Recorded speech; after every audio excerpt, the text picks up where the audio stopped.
السلام علیکم دوستوں، ڈرامہ سیریل جان نثار کی نیکسٹ آنے والی ایپیسوڈ میں آپ دیکھنے والے ہیں کہ آج سنبل کا نکاح ہوتا ہے۔ سنبل تیار ہو کر بیٹھی ہوتی ہے، فرحاد کا انتظار کر رہی ہوتی ہے۔ بہت زیادہ انتظار کرنے کے بعد بھی فرحاد نہیں آتا تو سرفراز کی ماں اپنے شوہر کے پاس جاتی ہے اور اسے کہتی ہے کہ ابھی تک یہ فرحاد بارات لے کر کیوں نہیں آیا، آخر اتنی دیر کیوں لگا رہے ہیں یہ لوگ، آپ انہیں کال کر کے پتہ تو کریں کہاں رہ گئے ہیں۔ تو سرفراز کا والد کہتا ہے کہ اچھا آپ جاؤ، میں پتہ کر کے آپ کو بتاتا ہوں۔ تو سرفراز کا والد فرحاد کو کال کرتا ہے مگر کوئی بھی ان کی کال نہیں اٹھاتا۔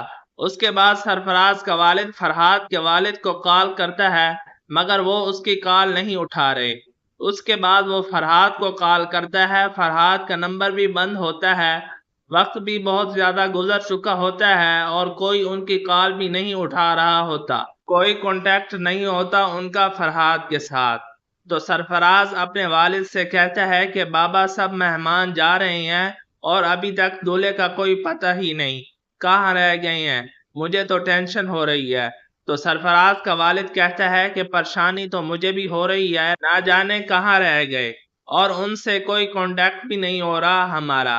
اس طرح آہستہ آہستہ کر کے سارے مہمان چلے جاتے ہیں۔ اس کے بعد سنبل بھی وہاں سے اٹھ کر اپنے کمرے میں چلے جاتی ہے اور فرحاد کو کال کرنے کی کوشش کرتی ہے مگر اس کا نمبر تو بند ہوتا ہے، اسی لیے وہ رونے لگتی ہے۔ سرفراز اپنی بہن سے کہتا ہے کہ فرحاد غدار نکلا، اس نے ہمیں دھوکہ دیا ہے، میں اسے چھوڑوں گا نہیں۔